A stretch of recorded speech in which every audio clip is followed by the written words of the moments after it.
Hi,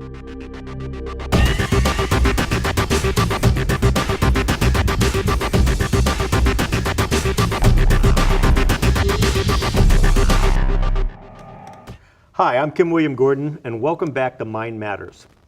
Mind Matters explores the emerging technological explosion of innovation that's occurring to us today. It's changing society, it's changing culture, it's changing us personally. Today we're going to be talking about the impact of all of these amazing communication technologies on our ability to be creative and communicate. I have with me Bill Sharp. In an earlier show, we talked about cloning, and we did not accomplish that. Bill is adjunct professor of communications here at Lindenwood University, and I welcome you. Well, thank you. We are witnessing some of the most creative and innovation of the creative industries that we've seen since we started cave painting. Mm-hmm. What's your perception of what's happening with things like YouTube and all of those venues where people can express themselves? I think possibly we're living in the greatest time possibly ever, and that is the fact that anyone can be a filmmaker.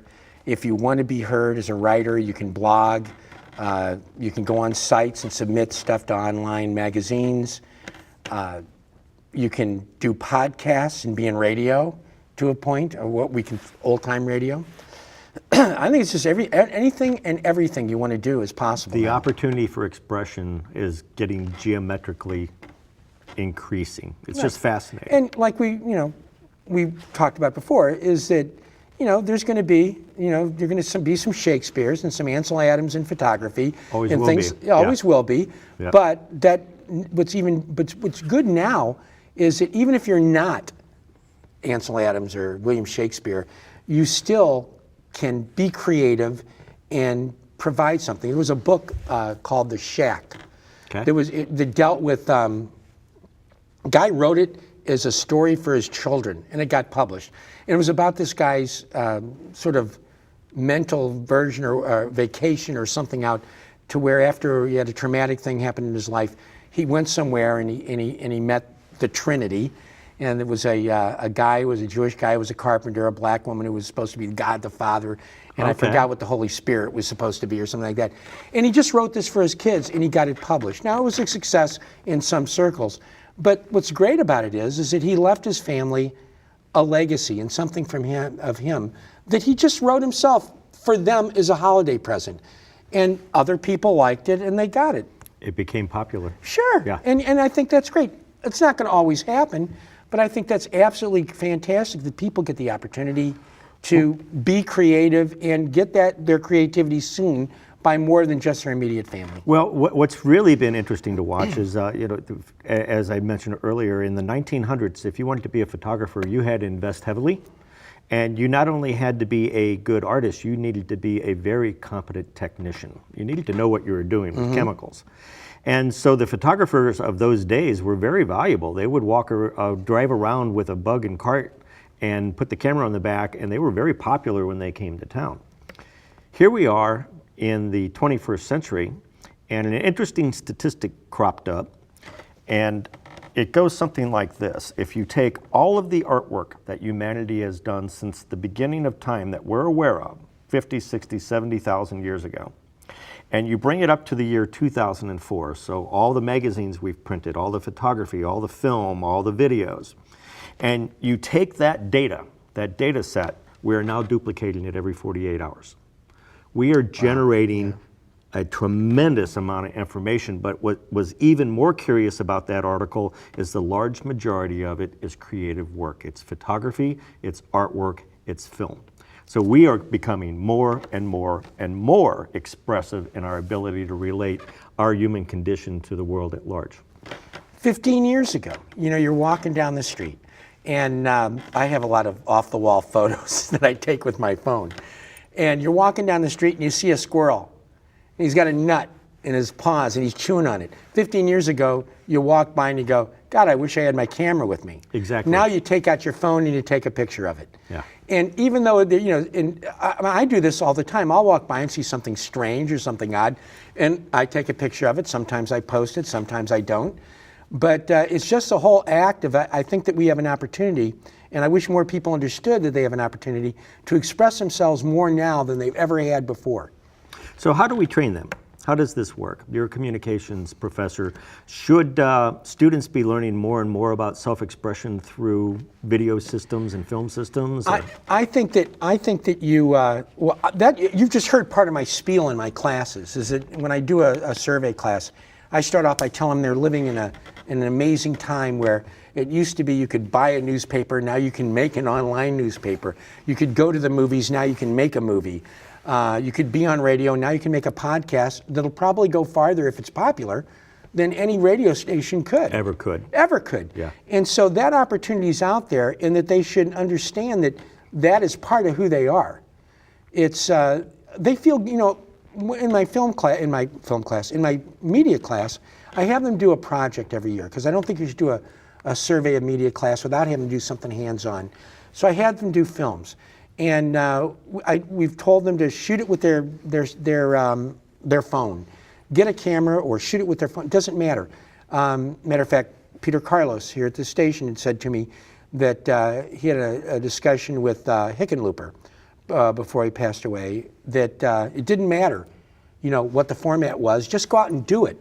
And I think that more of us who teach need to tell them. I agree. Go out and do it, and go write, and go do things. And it's never too late. A friend of mine right now is in the hospital. His name's Tom Gibbons, and he's 80-something years old, and he just had operation on his back in the hospital this very minute. And at 80 years old, he's 80-something now, he started his MFA in writing here. Very good for him. And he's still trying to get back to it. Lifelong learning. Absolutely. One of the things that shows up constantly in the Mind Matter program is as we move deeper and deeper into all these advanced technologies and we begin to enhance the human condition, we augment our physical frame, we add chips to our brains, is that we need to begin defining what it is to be human. And we haven't had that conversation on this show yet, but at some point we will. I plan to have a nice round table because that ought to be lively. But I do have a bias. I think at the end of the day, humans are artists. That's what we do well. I agree. And the story I like to tell there is many anthropologists believe that in the hunter-gatherer period, which was a very long period, by the way, so they think we've been on this planet 120 to 150,000 years, of which only 8,000 is a period that we have any historical recollection of. But during that hunter-gatherer period, apparently we only had to forage for food 1 to 2 days out of the week because food was so plentiful.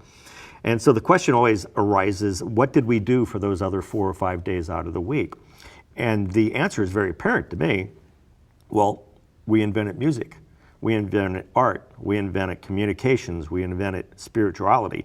We're a very inventive, very creative race. What do you think this implies for students as they move forward? Do you think we should be teaching students more of the creative thinking skills earlier in Absolutely.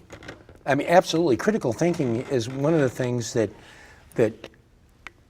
you see, and it seems to be diminishing, because instead of thinking about how something could be done and how it could be interesting and things like that, it's how it can get done and how we can move on to the next thing. Very pragmatic. Yeah, very pragmatic. And I think that, and I just think that they're missing a lot. They're just missing a lot doing it. That's why I have them do a project. That's why I try to engage them in conversation, or even in some of the stuff that I have them test or things like that, where if you ran a movie studio, what kind of films would you want to produce? And make them go in and talk about, what they would. We don't talk about dreams enough, about people's dreams, and we don't talk aspirations. Yeah. One of the reasons that I started off early on doing adjunct work is because then I could hunt and gather for 2 days and then do the other things I wanted to do, write and do film and things like that. And I think it's a valuable thing when people do this. And I think it's when you talk about what it is to be human, and I think it is to be an artist, but more importantly, there's always the constant search to see who we are. Well, that's how we find out who we are, is how we express ourselves. That's who we are. And I think it's more important than Whether we were raised in Oskaloosa, Iowa, where my father was, or St. Louis, Missouri, or New York City, it's who you are and what you're drawn to, and what catches your interest and what you want to make. You know, I just think that we need to probably impress earlier on that, you know, it's okay to draw. It's okay to draw outside the lines. You know, exactly. Yeah, that's okay. If you see Santa Claus in a blue suit and you're coloring in and you're in grade school or kindergarten, great. He's wearing a blue suit that day. Well, I'd have to tell you, I find it a lot more comforting to think that there are 7 billion artists on the planet than just 7 billion people. Right. I find that very comforting. The human condition seems to always encourage us to kind of salvage ourselves at the very last minute. Some of the very interesting things that are going on with genetics, we talked about in another program, that just give me a great deal of optimism about the human condition. But we're beginning to see a lot in the film industry emerge, the independent film market. What's going on there? Well, you know, now we talk about anybody can do a TV, anybody can be a filmmaker. You have outlets, even if it's a bad film. You can go on YouTube. There are places that you can go now and raise money to make your film if you have an idea. That just ask, and it's not like the old days. My father was with Paramount Pictures for close to 50 years. Okay. And so I grew up in where movies were vitally important. And a long time my father would tell me, you know, I was going to Catholic school, he would say, your school is being paid for this week by Martin and Lewis or John Wayne, because those are the films that were out. And so I grew up going to films all my life, and I always wanted to make one. I always wanted to make films. And it wasn't until now, where I like to think in my long middle age, that the technology is cheap enough now for me. I have a problem with authority at times, and so it's difficult for me to work on other people's films. I like to work with the people I work with and on my films. I couldn't do that 20 years ago. And so now, you know, later in life, I'm making films. I don't want to be Spielberg. I just want to make stories. And the stories I make, some people are going to like, some people are going to see, some people aren't going to see. But you've got a global audience. That's right. If you want one, yeah. We're going to take a quick break. We're going to continue the conversation regarding the impact of emerging creative technologies on our ability to express ourselves. See you in a minute. Up, college is hard. Down, those books are heavy. My sport is football, but my passion is education. Right up here. So every year I take promising high schoolers on a college tour Lights there, darts there. to show them that higher education means a brighter future. My name is Nnamdi Asamoah. I don't just wear the shirt, I live it. You can be a reader, tutor, or mentor too. Take the pledge at liveunited.org/volunteer. Do you wear this?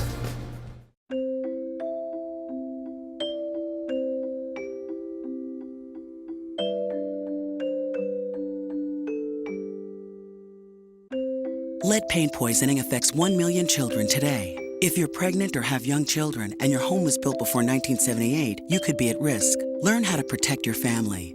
To find your home's danger zones, the health effects, or just to find help, log on to leadfreekids.org.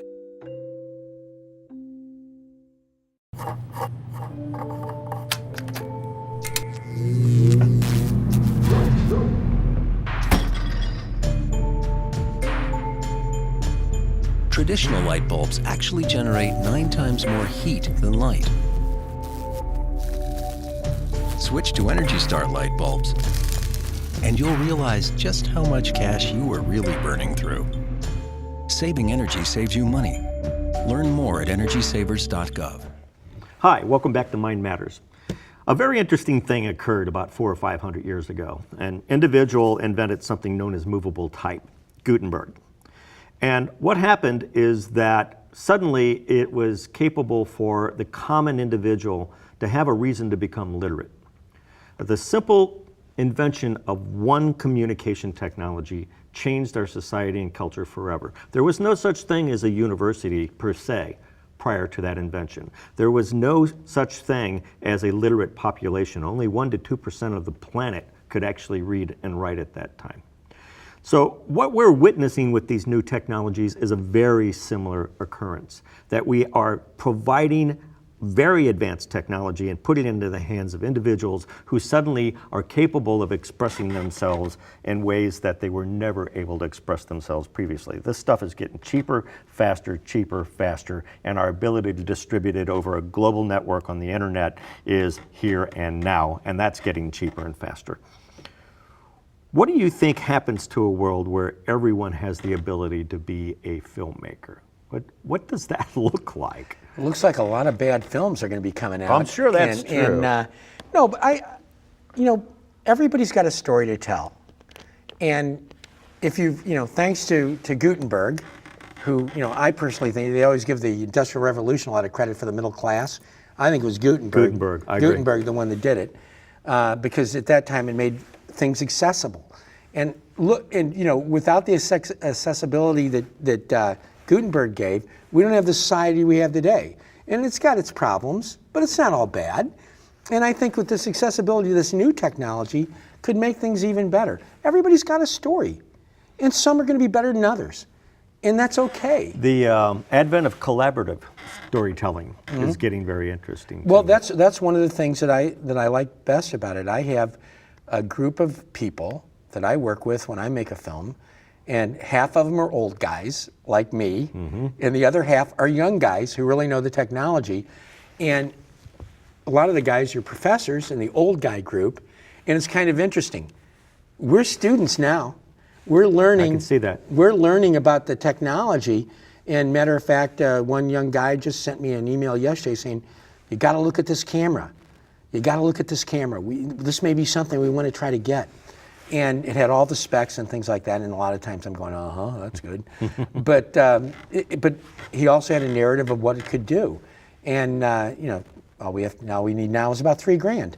But $3,000 for a camera that can do all this stuff. It would have been $1 million not too long ago. And so now we can actually consider moving it's up. It's feasible. Yeah. It makes it possible. And I think that's what this does more than anything else this technology does anymore.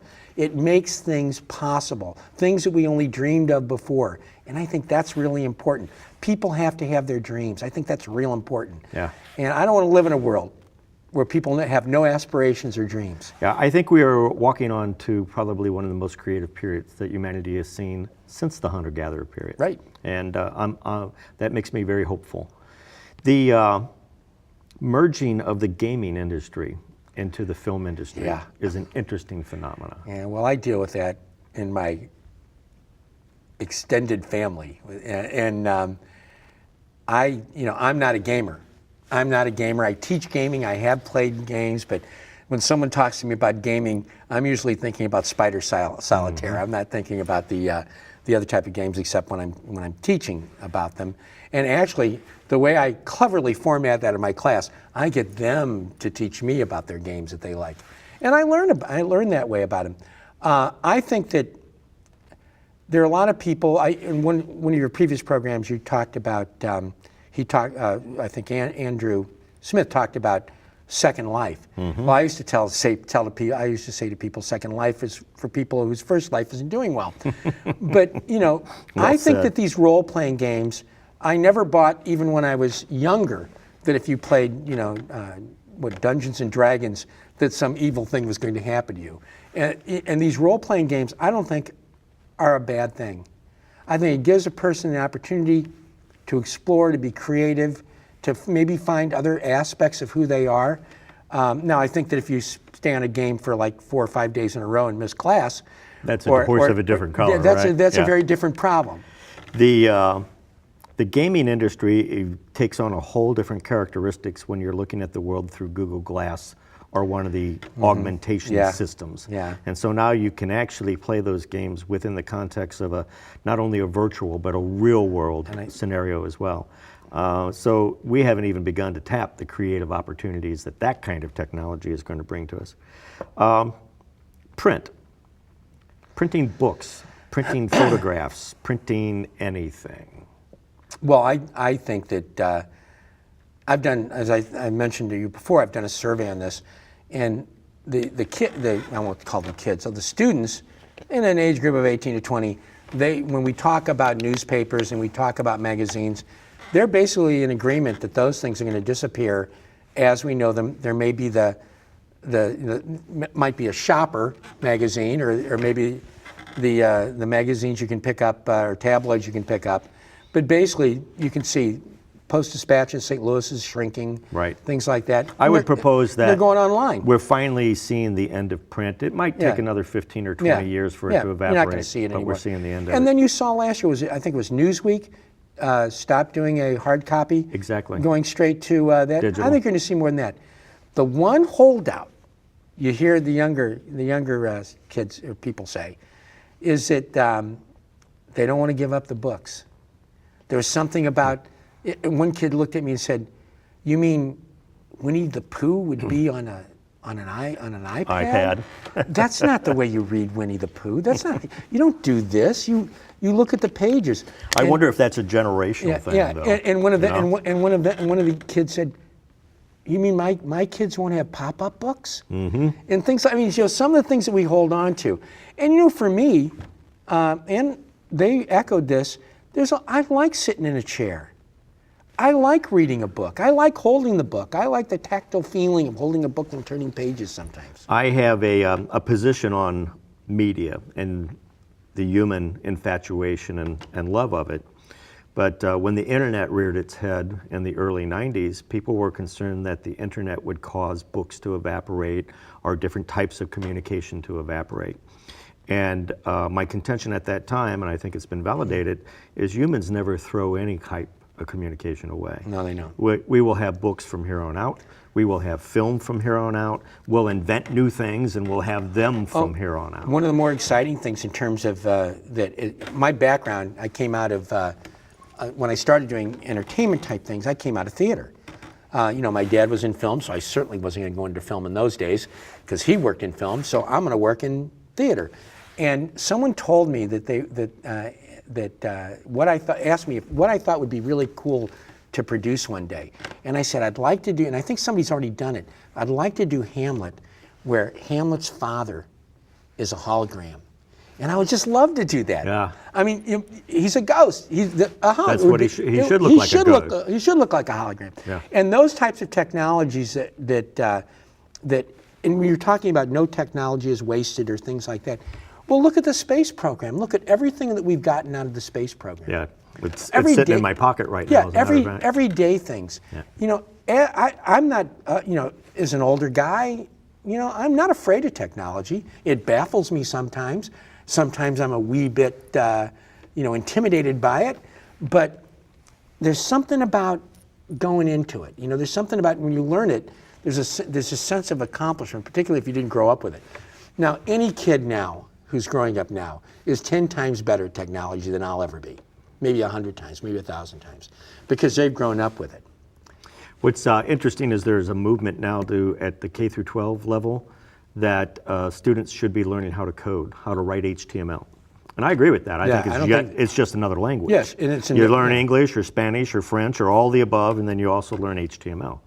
I agree with you. I don't think we've even seen a firecracker go off in terms of what our creative potential will allow us to be.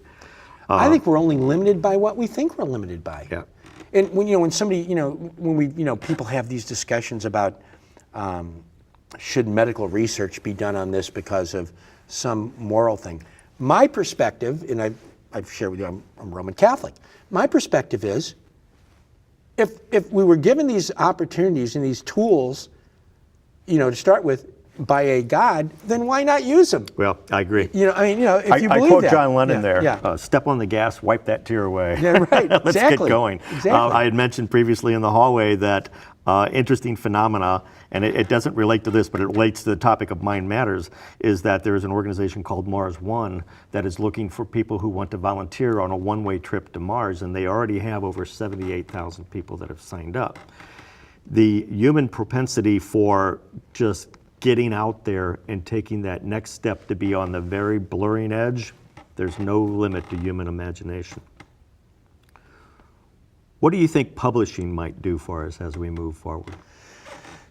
Well, there are a lot of people who do like to read things on their Kindle and things like that. Electronic as well as it's traditional. convenient. You can take your whole library, or maybe not your whole library. I couldn't, but Take your library with you, and it's smaller. If you're traveling, you can take that. I think you're going to see less books published, but I think that you're going to see probably more books written, and a lot of books are going to go straight into either a Kindle or that type of thing. They're written for that. We haven't had this conversation in this show yet, but we will soon be having a lively conversation about 3D printing and its impact on society and culture and the supply chain and capitalism and just about anything else you can think of. But there is a company now that is exploring the ability to 3D print a book, complete with the backbone and the spine, so that if you do want that copy of Shakespeare, then you can just print the physical product. Well, the printing process has become so good now that if you even self-print now, or you can self-publish, you can they print the book as they're ordered. Exactly, on demand. On Everything, demand, and that's the economy of the future, everything will be on demand, and it will all be personalized. I'm a strong advocate that the third industrial age, which has really only been around for 150 to 200 years, was very destructive. We've polluted every river, we've tainted every sky, we've created massive landfills, and the fourth industrial age is the industrial age that's going to have to clean that mess up. And printing a product when you want it and only when you want it is an economy that is cleaner and more environmentally friendly than anything we've seen in a very, very long time. Oh, I think that's a great advancement. I personally, I don't like reading. I like to read the book, and I would love to have the 3D model of a book, opposed to reading on a Kindle. I don't like it being backlit, and there's some people who just don't like that. Yeah, technology needs some improvement. Yeah, it does, and it is getting better. Yeah. And they are fixing that. I think in the newer Kindles, they have it so it doesn't seem it glares as much. But I mean, these are minor things in the scope of what's possible. Right. We are on the verge of a whole new networking topology that will allow people to maintain somewhat more copyright control of their intellectual property. As an artist, how important is that to you? Well, before I started creating a lot of stuff, it wasn't that important. Exactly. And now that I do, I had an instance where a friend of mine used a play of mine for years at a small theater that he was working at, and I never knew it until another friend of ours who went to school with us was in that play and told me he'd played the same role that he had 20 years earlier. Oh my goodness. And I kind of got upset by that. It's not about the royalty. It's just that, Acknowledgement and recognition. That's right. It's if I wouldn't have been upset if he nobody else's name was put on it. There was no name put on it. Oh my goodness. And and that kind of bothered me. Yeah, that's an insult. Yeah, and I don't think it was meant as one when it started. It was just like, well, he's back there and I'm here. I'm here and yeah. But now it's no. I think as someone who creates something, and occasionally I wanted people. Right now I'm getting ready to work on the 48-hour film festival. You create a film in 48 hours, and for the first time, I started reading about who owns that film, and I told my partners the other day. I said, do we really want to do this? We have no control over this for the next year. Yeah, because it's gone. It's gone. I mean, even as the best idea, I'm not so sure that if we tried to expand on that 6-minute film into a feature, if they can't come back and sue me for the idea. Right. And that bothers me. So that case, as far as I'm concerned, when we go into this fall, you're not supposed to write a script ahead of time, but you get ideas. And what I might do if I get this genre and all that. I'm thinking about the good ideas. I'm not sure I'm going to do those. So speaking of film again, what's going on in the foreign markets? Because I know the foreign markets used to rely a lot on American-made Western culture, infusion of our films into them. I think there's still a market over there. There's a market because people like things that are American. As much as we hear every day about how bad the country is, and we have a lot of problems in this country, but they still like American culture. And I think the reason that's true is a combination of the fact that to really be creative, you have to have a certain degree of freedom. Good point. And I think that that's really important because Freedom of mind, yeah, freedom of because mindset. we do. Regardless if people are worried about, right now people checking on other people's email and all the stuff that we're seeing going on in the news right now, we're still a very free society. And other societies aren't. Which as Where we you see China.